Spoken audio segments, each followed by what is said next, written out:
This is just an excerpt from a full episode.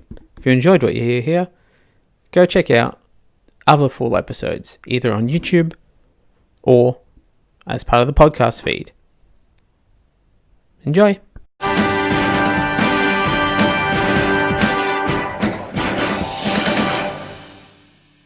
Advertising news now. Australia's biggest compromise turned city, the ACT, has banned false political ads, finally holding politicians to the high standards of Pepsi. According to reports from July 2021, an individual could be fined up to $8,000 and a corporation up to $40,500 for false political advertising. Which, given the run of political ads we had in the last election, is all political advertising, and will basically mean Clive Palmer will not be able to run any ads, ever. Which is a real shame for Twisted Sister, because they are the only ones who stand to benefit from Clive Palmer running ads. Under the new legislation, people will also be able to complain about political material to the ACT Electoral Commission, which will have powers to investigate and ask for the removal of the advertisement. Generally, people don't need the Electoral Commission to complain about advertising. That's what social media is for, right, Pepsi?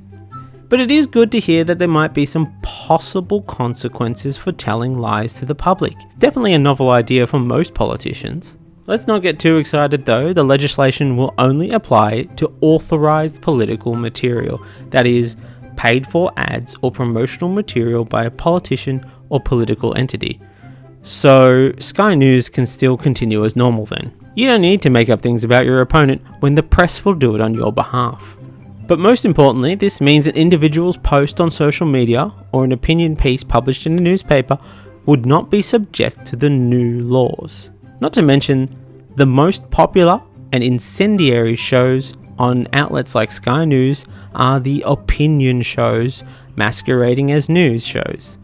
Your Peter Credulins, your Andrew Bowles, your Paul Murrays, basically a full team of aunts and uncles who make you happy that a full family Christmas might not be happening in 2020. Then, of course, publishers cannot be held responsible for hosting false advertising. Only a person or political entity who disseminates the information. And there is also a defense if the offender could not reasonably have known the statement was inaccurate or misleading. This is an interesting defense, because the more likely someone is to create a piece of misinformation, the more likely they are to not understand what it is that they're actually angry about. Do we really think Pauline Hanson actually understands the full ramification of the shit she spews? No, we just know she knows she doesn't like non-white people. It's the only consistent point that she has put out since her maiden speech, historically to be known as the speech that launched 1,000 racist egos. Let's not pretend that this is groundbreaking. Truth in political advertising laws have operated in South Australia since 1985 and have managed to overturn a whopping 17 retractions or withdrawals during the 2014 and 2018 elections. And this will only apply in the ACT, the country's 6th smallest population. If they really wanted to get a message across, they'd be trialling this in Melbourne, because there's not only the 2nd highest population, but once Melbourne starts doing it, Sydney will get competitive and start doing it themselves. Election ACT's new Check the Source campaign will encourage voters to check the origins of electoral material so that they can determine if it is authentic, current, and safe. Look, I don't want to be the one pointing out the obvious, but have they been on social media recently? If these people were interested in checking sources, they wouldn't be sharing these memes. Guys, you are the ones being paid. You check the memes and tell us which ones are nonsense, which will subsequently be ignored because then it becomes a government agency telling people that memes about government control aren't actually accurate, subsequently turning the idea that the government is trying to control the information that you receive into truth. Come on. Let's look back at some of the most recent examples of electoral lying, social media shares, and YouTube videos. It'll be a fun trip down memory lane, the property on Monopoly board paired with traumatic court. They're the cheap properties, but really they seem more like burdens than investments. So, Here we are. The past, 2019, the last election, which was rife with election ads breaching electoral standards.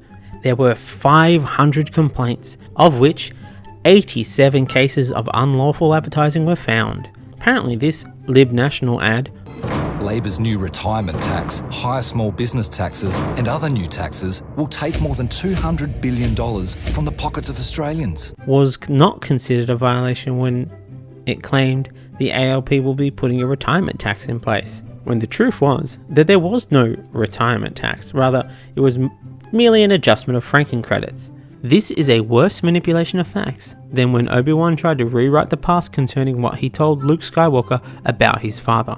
So what I told you was true, from a certain point of view. Those damn Jedi. They always were politically shady.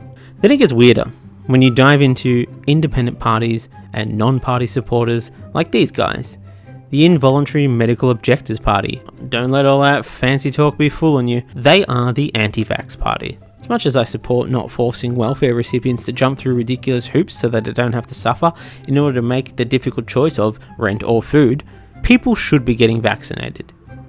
Be they welfare recipients or tax-dodging millionaires, people should be getting vaccinated. Let's not forget Captain Get Up, who pretended to represent Get Up, but was actually created by right-wing conservative group Advance Australia, the only Avenger who is worse than Hawkeye. Look, how did either of them get onto the team? He definitely won't be getting his own solo film though. They will bring back Iron Fist before this happens. We did see some punishment though. We saw the unions get a warning for fake eviction notices pasted on LMP doors. No surprise there.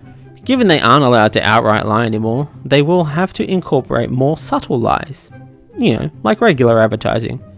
Paying celebrities to speak on their behalf so as to get a boost of public perception via the goodwill / horrible personal opinions that celebrity has gathered. I am sure the Jello industry is loving the goodwill that they have garnered from years of poor impressions of Bill Cosby. Dinner's just been served, and the kid will stare at the plate and ask, "What's for dessert?" And you answer, "Jello pudding." Or making deliberately unwoke ads that will give them the opportunity to unsincerely apologize for the long-sightedness of the campaign, internally known as Operation